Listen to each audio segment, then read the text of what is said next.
그레이스교에서 진행하는 기독교 고전 매일 읽기 프로젝트 좋은 번연의 철로역정 제1부 10장. 크리스천은 사망의 음침한 골짜기에서 심한 낙심에 빠지게 되었으나 주님의 도우심으로 아무런 상처도 입지 않고 그곳을 지나가게 된다.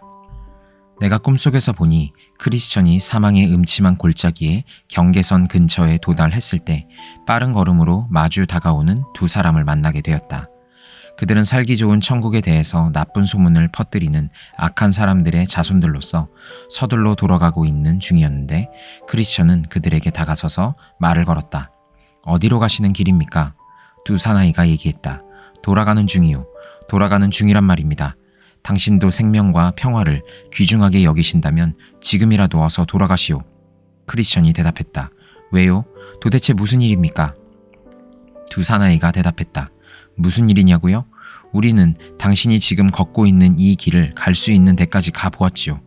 그러나 만일 좀 더 갔더라면 되돌아오기는커녕 거리에서 죽고 말았을 것입니다. 이렇게 살아 돌아와서 당신들에게 소식을 전하지도 못할 뻔했지요. 크리스천이 말했다. 대관절, 무엇을 만났기에 그러시는 겁니까? 두 사나이가 대답했다. 우리는 거의 사망의 음침한 골짜기로 들어가 있었는데 다행스럽게도 우리가 서 있는 곳에서 앞을 바라보게 되었지요. 우리는 앞에 커다란 위험이 놓여 있는 것을 볼 수 있었습니다. 크리스천이 말했다. 어떤 위험이었나요? 두 사나이가 대답했다. 골짜기 자체가 역청처럼 온통 시커먼 구렁텅이인데 그 안에는 온갖 귀신들, 사티로스와 용들이 우글거리고 있었습니다. 또한 골짜기로부터 고통스러운 울부짖음과 고함 소리가 계속 울려나왔는데 이것은 쇠사슬로 묶인 채 꼼짝 못하고 구렁텅이 속에 잡혀 말할 수 없이 비참한 지경에 놓인 인간들의 신음소리였습니다. 골짜기 위에는 절망적인 혼돈의 구름이 넓게 깔려 있었고 죽음의 그림자가 그 어두운 날개를 쫙 펼치고 있었지요. 한마디로 말해서 구석구석마다 온통 공포와 괴로움이 뒤섞인 채 질서라고는 전혀 찾아볼 수 없는 무서운 광경이었지요. 크리스천이 말했다. 당신들이 말하는 위험을 나는 아직 보지 못했지만 내가 소망하는 안식처로 가는 길은 그래도 이 길밖에 없지 않습니까? 두 사나이가 대답했다. 굳이 가시려거든 가보시구려. 우리는 이 길을 택하지 않겠소. 거기서 그들은 작별하여 제 갈 길로 떠나버렸고 크리스천은 가던 길을 계속 나아갔다. 그러나 무엇에게든 습격당할 우려가 있기 때문에 손에는 아직도 칼이 들려 있었다. 그때 나는 꿈속에서 골짜기가 계속되는 오른쪽에 엄청나게 깊은 도랑이 놓여 있는 것을 보았다. 오랜 옛날부터 맹인이 맹인을 인도하려다가 불행히도 둘 다 빠져 죽었다는 곳이 바로 이 도랑이었다. 또 골짜기 왼쪽으로는 대단히 위험한 수렁이 있었는데 아무리 선한 사람이라도 한 번 발을 헛디뎌 빠지기만 하면 도저히 발바닥을 붙일 만한 밑바닥을 찾을 수 없는 깊은 수렁이었다. 한때 다윗 왕도 이 깊은 수렁에 빠진 적이 있었는데 전능하고 자비로우신 하나님께서 구원해 주시지 않았던들 그 속에서 질식해 죽었을 것은 의심할 여지가 없다. 또한 골짜기에 뚫린 길은 한없이 비좁았으므로 선량한 크리스천이 겪는 고생은 극심하기 짝이 없었다. 칠흑같이 컴컴한 어둠 속에서 한쪽에 있는 도랑을 피하려고 애를 쓰다가는 반대쪽의 수렁에 빠질 위험이 있고 또한 수렁을 피하려 하다가 지극히 조심하지 않는 한 도랑으로 굴러 떨어지기 쉽기 때문이었다. 이렇게 고생하며 앞으로 걸어가는 크리스천의 입에서는 괴로운 탄식과 한숨소리가 끊임없이 새어나왔다.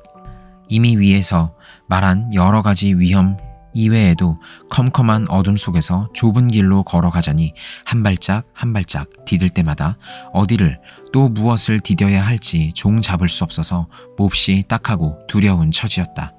그때 나는 이 골짜기의 중간쯤 되는 곳에 지옥의 입구가 있는 것을 보았는데 그것은 또한 길가에 접해 있었다.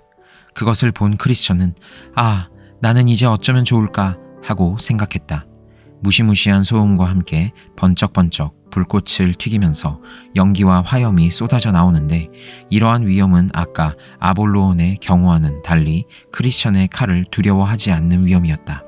그래서 그는 칼을 집어넣고 모든 기도라는 새로운 무기를 꺼내어 들고는 나에게도 들릴 정도로 큰 소리로 외치는 것이었다. 여호와여, 주께 구하오니 내 영혼을 건지소서.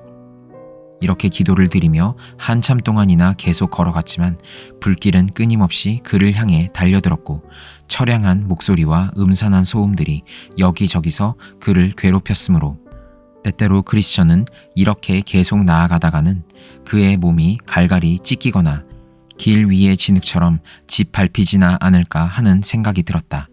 이 무시무시한 광경과 음산한 소음은 수 킬로미터를 걷는 동안에도 끊임없이 그의 주위에서 보이고 들리는 것이었다. 한 장소에 이르자 그는 한 무리의 마귀떼가 그를 만나러 쫓아오는 것 같은 소리를 들었으므로 잠깐 멈추어 서서 어떻게 하는 것이 가장 좋은 방법인지를 생각하기 시작했다. 때때로 그냥 돌아가는 것이 좋지 않을까 하는 생각이 반쯤은 들기도 했다. 그러나 다시 생각해보니 이미 골짜기의 절반은 넘게 걸어왔으리라는 생각과 함께 그동안 수많은 위험들에 부딪혔으나 이미 잘 이겨내고 여기까지 이르렀다는 생각이 떠올랐다. 또한 되돌아가는 것이 그냥 앞으로 나아가는 것보다 훨씬 더 위험할지 모른다는 생각이 들어 결국 계속 나아가기로 마음을 먹었다. 그러나 마귀들은 점점 더 그에게 가까이 다가오는 것 같았고 바로 옆에까지 다가왔다고 느껴졌을 때 그는 우렁찬 목소리로 크게 고함을 질렀다. 나는 주 여호와의 능하신 행적을 믿고 걸어가리라. 그랬더니 그놈들은 전부 도망쳐버렸고 다시는 나타나지 않았다. 이제 너무나 정신없이 혼미해진 가엾은 크리스천은 자기 자신의 목소리조차도 구별하지 못하는 지경에 이르렀음을 나는 알 수 있었다. 그가 불타오르는 지옥문의 입구를 지나갈 때 사악한 마귀 하나가 그의 뒤를 따라오면서 온갖 하나님을 모독하는 말들을 그의 귀에 소근거렸는데 그는 자신의 마음속에서 우러나오는 생각이라고 착각하는 것이었다. 그가 이전에는 그토록 사랑하고 존경하던 분을 이제 자기 스스로 비방하며 모독하고 있다는 생각이 이제껏 겪었던 그 어떤 고통보다도 더 심하게 그를 괴롭혔다. 아무리 비방하지 않으려고 애를 써도 소용이 없었고 귀를 막아본다거나 그런 비방이 어디서 들려오는가를 분별해낼 수 있는 힘마저 상실하고 있었다.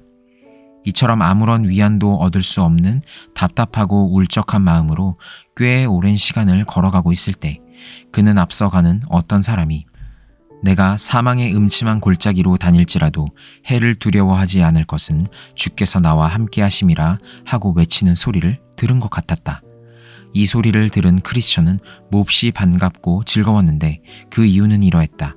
첫째, 그 소리로 미루어 보건대 하나님을 경외하는 또 다른 사람이 자신과 마찬가지로 이 골짜기를 걷고 있음을 알게 된 것이고, 둘째, 이렇게 어둡고 음침한 골짜기에서도 하나님께서 그들과 함께 계셨거늘 자기 자신과 함께 하실 것이 틀림없으며 단지 이곳에 있는 여러 가지 장애물 때문에 볼 수 없다는 것을 깨달았기 때문이며, 셋째, 이렇게 계속 쉬지 않고 나아가노라면 조만간 동료를 만나게 되리라는 희망이 생겼기 때문이었다.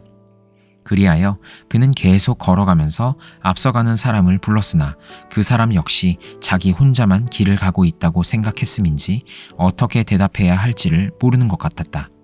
얼마 안 가서 날이 밝아오기 시작하자 크리스천은 이렇게 외쳤다. 하나님께서 사망의 그늘을 아침으로 바꾸셨다. 마침내 밝은 아침이 되었을 때 크리스천은 뒤를 돌아보았다. 되돌아가고 싶은 생각에서가 아니라 그가 컴컴한 어둠 속에서 어떠한 위험을 뚫고 지나왔는지를 밝은 아침 햇살 아래 똑똑히 보고 싶은 생각 때문이었다. 이제 그는 길 양쪽에 놓여있는 더러운 도랑과 무시무시한 수렁을 좀 더 확실하게 볼 수 있었고 그들 사이에 놓인 길이 얼마나 비좁고 위험한 것인가를 알 수 있었다. 또한 그는 구렁텅이 속에 있는 귀신, 사티로스, 용들을 멀리서 볼 수 있었는데 날이 밝아오자 그들은 더 이상 따라올 수 없었으므로 꽤 멀리 있었지만 성경에 기록된 대로 그는 똑똑히 모든 것을 볼 수 있었다. 어두운 가운데서 은밀한 것을 드러내시며 죽음의 그늘을 광명한 대로 나오게 하시는도다. 욥기 12장 22절 말씀. 이제 크리스천은 고독하게 걸어온 그 모든 위험과 고통으로부터 구원받은 기쁨에 한껏 젖어 있었다. 얼마 전에는 그가 더욱더 두려움과 공포를 느꼈던 온갖 위험들이 이제 밝은 햇빛 아래서 분명한 모습을 드러냈기 때문에 훨씬 똑똑하게 그것들을 볼 수 있었다. 그리하여 태양이 점점 떠오르자 크리스천은 또 한 번 하나님의 자비하심을 느낄 수 있었다. 그러나 여기서 안심하고 있을 수만은 없었다. 비록 사망의 음침한 골짜기가 몹시 위험스러웠다고 할지라도 그가 앞으로 가야 하는 길은 더욱더 위험스러웠기 때문이었다. 지금 그가 서 있는 장소로부터 골짜기의 끝에 이르는 길까지에는 도처의 덫과 함정들, 구렁텅이와 그물들이 수두룩히 깔려 있었고 수렁과 깊은 구멍과 가파르게 경사진 곳이 셀 수 없을 정도로 많이 산재해 있었다. 그러므로 만일 골짜기를 지나올 때처럼 컴컴한 어둠이 깔려 있었더라면 그의 목숨이 1000개가 있다 하더라도 하나도 남아나지 못했을 것이다. 그러나 이미 말했듯이 태양이 떠오르고 있었으므로 그는 용기를 내어 이렇게 말했다. 그의 등불이 내 머리에 빛이었고 내가 그의 빛을 힘입어 암흑에서도 걸어 다녔느니라. 욥기 29장 3절 말씀. 이렇게 해서 그는 광명의 힘을 입어 골짜기 끝까지 이르렀다. 이제 내가 꿈속에서 보니 골짜기 끝에는 인간들 혹은 이전에 이 길을 걸어갔던 순례자들의 피와 뼈와 재와 산산이 부서진 몸뚱아리들이 여기저기에 널려 있는 것을 알 수 있었다. 이런 것들이 널려 있는 이유가 도대체 무엇인가 생각하는 중에 나는 바로 앞에 하나의 동굴이 있는 것을 발견하였다. 이 동굴에는 교황과 이교도라는 두 거인이 옛날부터 살고 있었는데 그들은 온갖 권세와 폭정을 수단으로 지나가는 사람들을 잔인하게 학살함으로써 그들의 뼈와 재와 피 등이 너저분하게 깔려 있었던 것이다. 그런데 크리스천이 별다른 위험을 겪지 아니하고 무사히 이곳을 통과하는 것을 보고 나는 다소 의아한 느낌이 들었다. 후에 알고 보니 이교도는 이미 죽은 지 오래됐고 교황은 지금까지 살아있기는 하지만 나이가 너무 많은 데다가 젊은 시절에 저지른 심한 폭행 때문에 자신의 몸에도 많은 상처를 입었고 관절이 딱딱하게 굳어져서 지금은 단지 굴 입구에 앉아 분통을 사기느라 손톱을 깨물면서 지나가는 사람들을 비웃기나 할 뿐 덤벼들지는 못하고 있었다. 그래서 나는 크리스천이 길을 계속 걸어가고 있는 것을 보았는데 동굴 입구에 앉아있는 늙은 교황을 보았을 때 그는 두려움으로 인하여 어쩔 줄 모르는 것 같았다. 특히 그 노인이 크리스천에게 달려들지는 못할지라도 좀 더 많은 놈들이 불에 태워져 죽기 전에는 결코 너희들이 올바르게 고쳐지지 못할 거다 라고 욕짓거리만 하는데도 그는 두려운 생각이 드는 것이었다. 그러나 그는 침착한 태도와 너그러운 표정으로 그 앞을 지나갔기 때문에 아무런 해도 입지 않았다. 그러자 크리스천은 찬송을 불렀다. 오, 얼마나 놀라운 세상인가. 난 이 말밖에는 표현할 길이 없네. 이곳에서 만난 모든 재난으로부터 내가 이렇듯 보호받을 수 있다니. 오, 그 많은 재난으로부터 나를 구원해 주신 손길을 찬송하라. 내가 이 골짜기를 지나는 동안 암흑과 마귀와 지옥과 죄악의 위험이 나를 에워쌌으며 수많은 함정과 구덩이와 덫과 그물이 내 앞에 수두룩히 놓여 있어 어리석고 미련한 내가 덫에 걸리거나 함정에 빠지거나 구덩이에 빠질 위험이 컸는데도 불구하고 이렇게 건강하게 살아왔으니 예수께 영광 돌려 면류관을 드리세.